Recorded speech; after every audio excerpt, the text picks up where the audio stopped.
잠들기 전 꺼내 먹는 지시갈 사탕. 김성환의 시사야.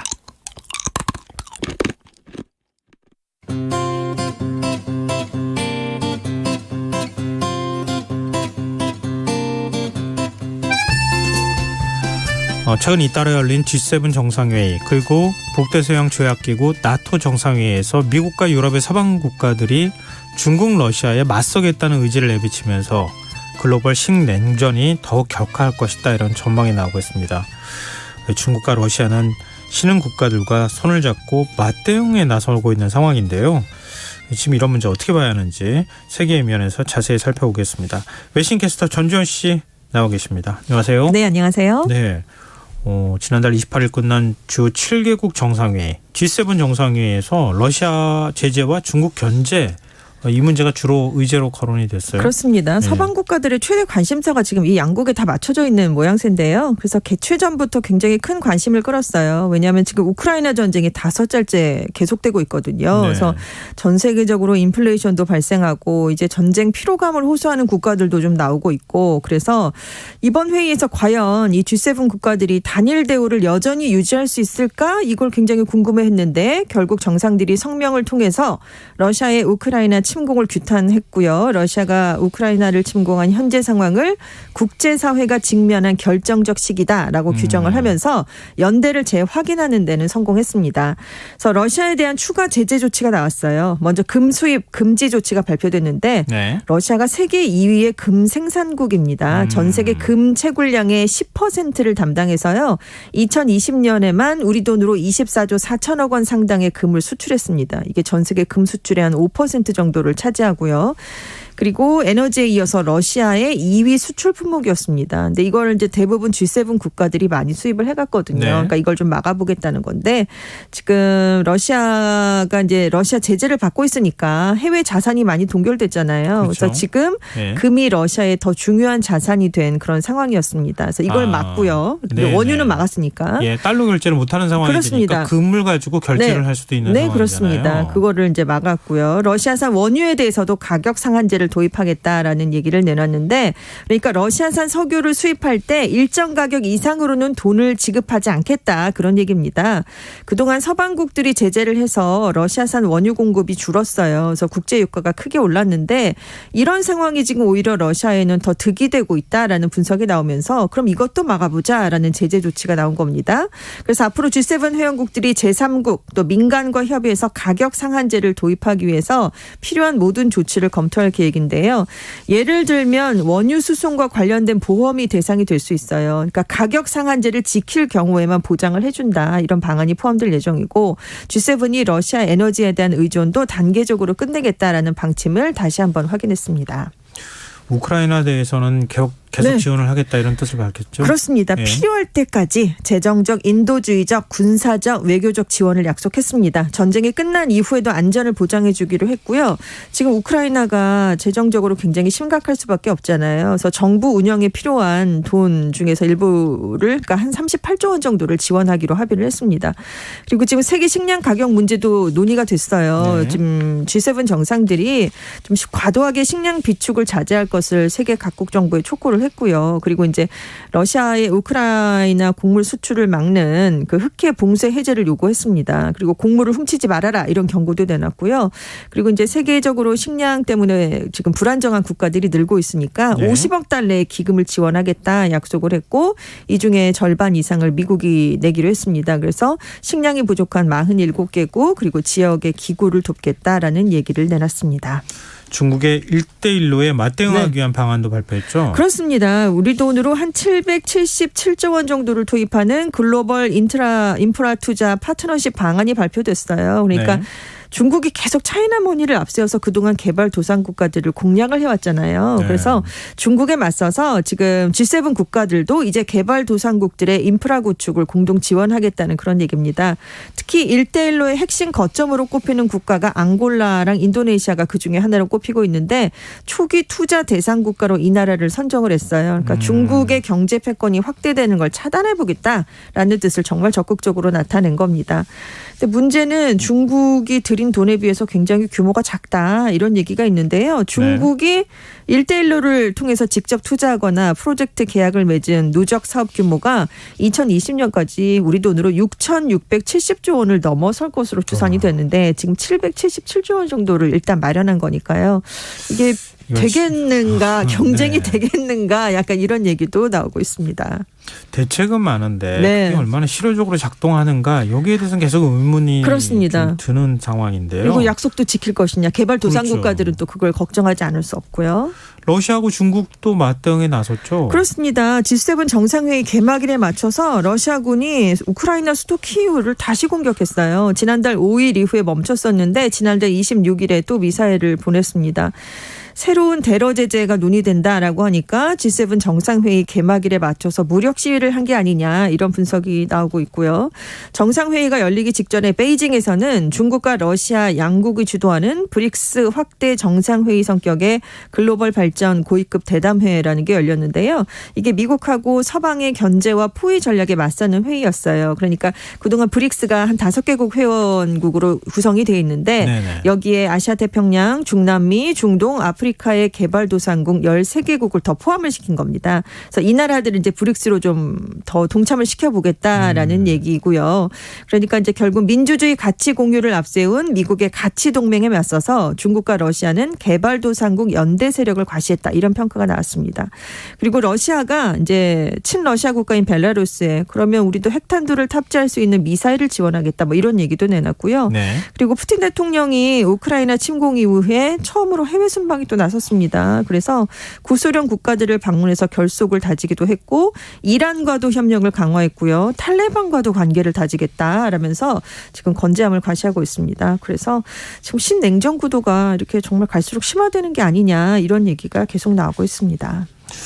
서방 주요 국가들, 주요 선진 국가들이 이렇게 러시아하고 중국을 압박하는 전략을 네. 사용하고 있는데 그렇습니다. 근데 뭐 서방 세계 내에서조차 네. 이거 부자 클럽의 한계를 벗어나지 못했다 이런 지적이 나온다고요? 그렇습니다. 지금 뭐 G7 정상들이 말씀드린 것처럼 개발도상국의 인프라에도 우리가 지원을 하겠다. 세계 식량 위기 해소를 위해 도와주겠다. 이런 개발도상국을 염두에 둔 정책들을 이번 G7 정상회의에서 내놨는데요. 실제로 그래서 이제 개발도상국들의 입장을 들어보겠다라면서 개발도상국가들인 남아프리카 공화국, 인도, 아르헨티나, 세네갈, 인도네시아 이렇게 5개 국가를 게스트 국가로 초청을 했어요. 인도네시아가 올해 주요 20개국 의장국이고요. 세네갈은 아프리카 연합 의장국이고 인도랑 남아공은 지금 브릭스에 속해 있는 국가잖아요. 네. 그래서 지금 중국하고 러시아가 브릭스를 좀 확대해 보려고 하니까 여기에 지금 서방이 맞서는 그런 움직임으로 이런 개발도상 국가들을 초청을 한 겁니다. 근데 가디언은 여기에 대해서 중국과 러시아가 브릭스를 통해서 개도국에 대한 영향력 확대를 노리는 상황에서 G7이 유럽에서 일어난 전쟁에만 집착하는 부자 클럽으로 비치지 않기 위한 노력에 불과했다라는 좀 약간 평가절하를 했는데요. 왜냐하면 사흘 동안 일정이 펼쳐졌는데 그럼 이렇게 개발도상 국가들을 대거 불렀으면 네. 그들이 중요하게 생각하는 의제들을 다뤄야 되잖아요. 네. 그런데 식량이나 보건, 기후 위기에 관해 논의하는 시간이 90분밖에 안 됐습니다. 사흘 동안. 그리고 개발도상국가들이 지금 제일 중요하게 생각하는 게 부채 문제를 해결해 주는 거거든요. 부채를 좀 탕감해 주는 그런 네. 거를 지금 원하고 있는데 언급도 되질 않았어요. 그러니까 지금 이번에도 흉내만 낸 게 아니냐 이런 지적이 당연히 나올 수밖에 없었습니다. 그러니까 G7 국가들이 개발도상국을 일종의 들러리 세운 거 네, 아니냐. 그렇죠. 뭐 이제 이런 비판적인 시각이 네네. 있는 건데요. 차라리 G7 국가들을 더 확대해서 네. 뭐 G9이든 아니면 네. 더 많이 늘려야 되는 네네. 거 아니냐. 우리도 그러면은 들어갈 가능성이 있는 그렇습니다. 거잖아요. 그렇습니다. 그래서 네. 독일의 싱크탱크인 국제안보문제연구소가 G7이 자유와 민주주의, 사회복지라는 기본 가치에 기반을 둬야 한다면서 G7에 우리나라를 비롯해서 호주와 뉴질랜드, 대만까지 포함하는 G10 플러스 1 이렇게 좀 확대를 해야 된다라고 그럼 주장하는 11개 국가가 겁니다. 들어가는 거예요? 그렇습니다. 이제 대만을 이제 국가로는 이제 하나의 중국 때문에 네네. 그러니까 이제 G10 3+1이라고 이렇게 포함을 한다는, 그러니까 표시를 한다는 거죠. 그래서 이제 권위주의 체제 그리고 중국 러시아에 맞서려면 이렇게 핵심 가치들을 함께하는 나라들을 더 끌어들여야 된다. 그런데 문제는 이 G7을 확대하려면 기존 회원국들이 만장일치로 동의를 해줘야 가능한 거거든요. 네. 근데 이게 성사되기가 좀 힘든 게 특히 일본이 우리나라를 포함해서 확대하는 방안에 대해서 굉장히 부정적인 입장을 계속해서 보이고 있고요. 네. 사실 독일도 회원국을 확대하는데 동의하지 않고 있습니다. 그래서 우리나라가 이제 계속 뭐 초청이 됐었는데 이번에 안 된 것도 이렇게 지난번부터 트럼프 전 대통령이 자꾸 이제 확대하려는 움직임을 보였으니까 그걸 네. 견제하기 위해서 우리나라를 부르지 않고 다른 개발도상 국가들을 부른 것이다. 뭐 이런 얘기도 함께 나왔습니다. 일종의 기득권이 깨질까 봐 걱정하는 그렇습니다. 거 아닌가. 네. 이런 이제 그렇죠. 시각도 있을 수 있을 것 같은데요.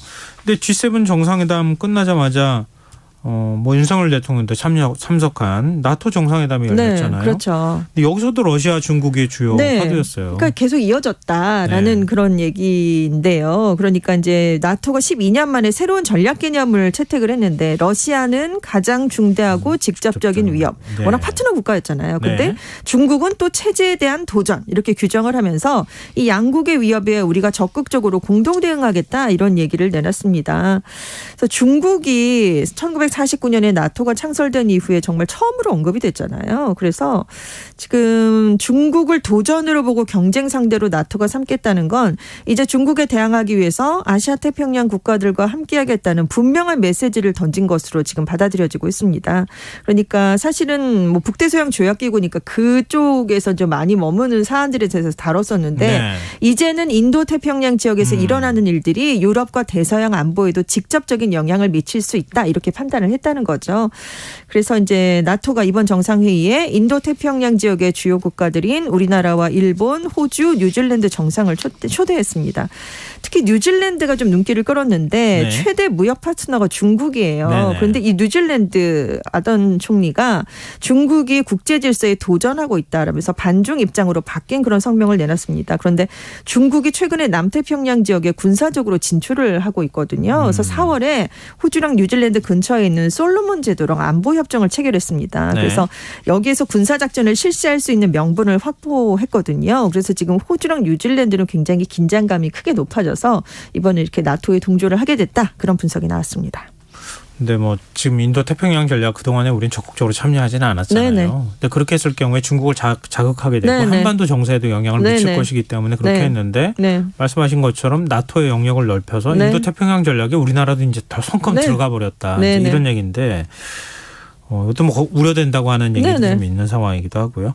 근데 나토는 일단 본격적으로 군사력 증강을 하겠다는 뜻도 밝혔어요. 그렇습니다. 이렇게 확대를 하려면 막으려면 또 군사력도 늘려야겠죠. 네. 바이든 대통령이 스톨텐베르크 나토 사무총장에게 폴란드에 미국 육군 제5군단의 상설 사령부를 설치하겠다. 루마니아 주둔 미군도 증강하겠다. 이런 얘기를 내놨고요.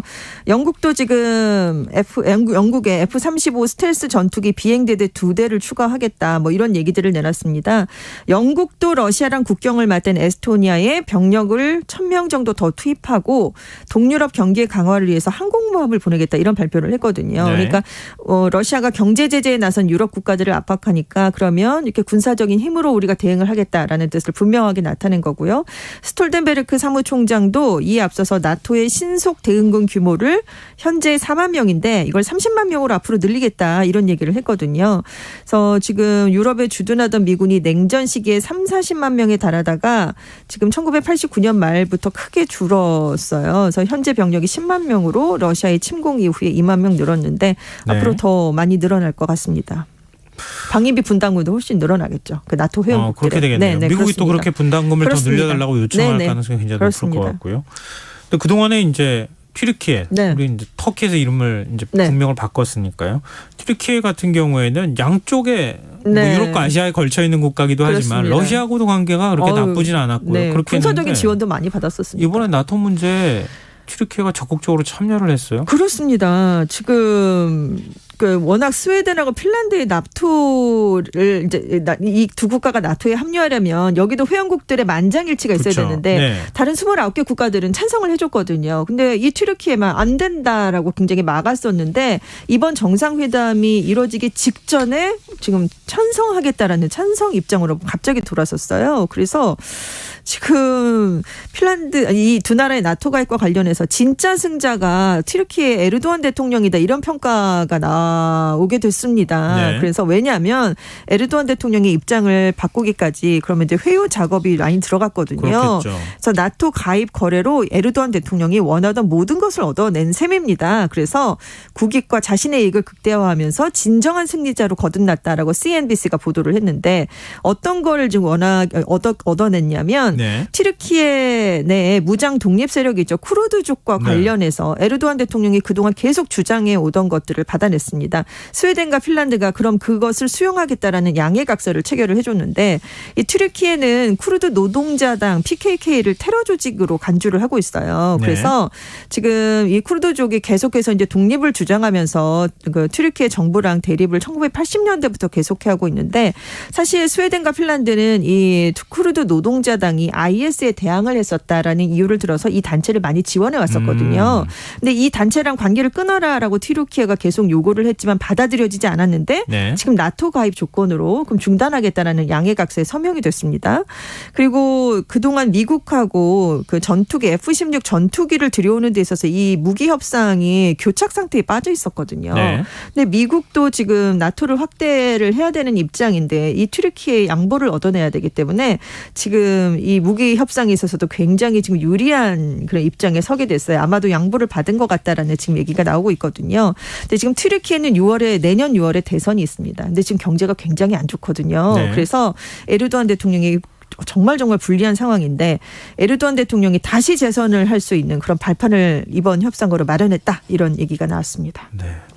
네, 뉴욕타임즈는 이번에 나토 정상회의를 탈냉전 시대로부터 근본적인 변화가 있는 것이다. 뭐 이런 평가를 했어요. 그렇습니다. 그 종합적으로 이제 이걸 이제 나토 정상회의를 좀 평가를 해보면 예. 중국과 러시아 랑 두 개의 전선에서 맞서게 된 미국, 유럽, 아시아 태평양 국가들이 견제 전선을 통합하면서 공동 대응을 추구하는 신호탄으로 볼 수 있다는 그런 얘기죠. 그러니까 아시아 태평양 동맹을 러시아 견제에 유럽 동맹을 중국 견제에 교차 동원한다는 미국의 구상이 실현된 셈이다 이런 얘기입니다. 그래서 그런 점에서 우크라이나 전쟁 중에 열렸던 이 회의가 신냉전이 또 다른 국면으로 접어드는 걸 상징하는 행사로 기록될 것이다 이런 평가가 나온 건데 그래서 뉴욕타임스가 이 나토의 새 전략 개념에 대해서 러시아를 잠재적 동맹으로 보고 중국에는 전혀 초점을 맞추지 않았던 탈냉전 시대로부터의 근본적인 변화를 뚜렷하게 나타낸다 이렇게 지금 분석을 내렸어요. 그래서 스웨덴, 핀란드의 가입도 워낙 중립국이었는데 이제 가입이 현실화된 거잖아요. 네네. 미국의 유럽 배치 군사력도 크게 증강되고 그래서 세계 안보 환경도 중대한 전환점을 맞게 됐습니다. 그 탈냉전 시대로부터의 근본적인 변화. 이 네. 얘기는 뒤집어서 말하면 다시 신냉전 그렇습니다. 시대가 됐다. 네. 이제 이런 평가라고 볼 수 있는데요. 그렇습니다. 이렇게 압박하면 러시아나 중국이 가만히 있을 것 같지는 않은데 러시아는 어떻습니까? 지금 나토의 압박에 대응하면서 여전히 이제 예소련국과의 결속을 다지고 있다. 아까 G7 회의 때도 말씀을 드렸는데 우크라이나 전쟁 이후 처음으로 카스피해 연안국 정상회의에 푸틴 러시아 대통령이 참석했어요. 네. 근데 이 카스피해 연안국 정상회의가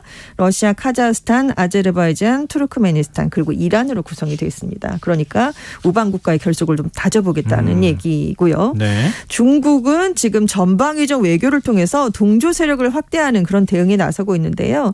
지금 왕이 중국 외교 담당 국무위원이 그 자국이 주도하는 다자기구인 상하이 협력기구가 열려서 화상회의가 열렸는데 네. 지금 각종 안보 위협에 공동으로 대응하고 긴밀한 관계를 좀 쌓자라면서 회원국들에 당부를 했는데 네. 이게 뭐 카자흐스탄, 키르기스스탄, 뭐 인도, 파키스탄, 이란 이렇게 9개 국가가 회원국으로 있는 정치, 경제, 안보 협의체입니다. 그래서 지금 전통적인 우방국인 러시아, 북한 등을 비롯해서 이렇게 상하이 협력기구에 참석해 있는 개발도상국들을 우호 세력으로 규합해서 나토를 비롯한 서방의 견제에 맞서지 않겠느냐 이런 전망이 나오고 있고요.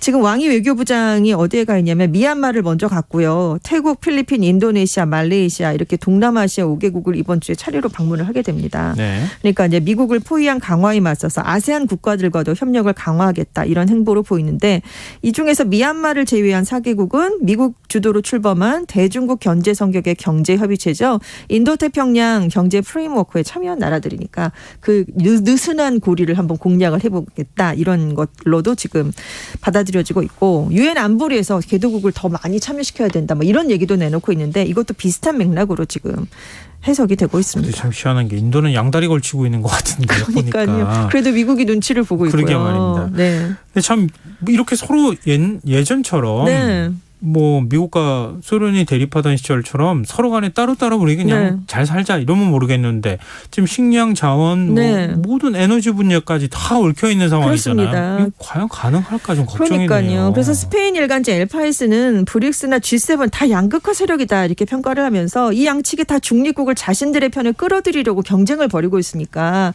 세계의 전쟁 위험이 더 어느 때보다 커졌다 이런 우려를 나타냈습니다. 아, 저 걱정이네요. 네. 우리가 그 사이에 끼어서 그렇습니다. 힘들지 않을까 여러 가지 좀 걱정이 됩니다. 지금까지 세계인면 외신캐스터 전주현 씨였습니다. 고맙습니다. 네, 감사합니다. 김성환의 시사야 오늘 순서 여기서 마치겠습니다. 오늘 모바일 쿠폰 당첨자는 홈페이지 공지사항에서 확인하실 수 있습니다. 편안한 밤 되십시오.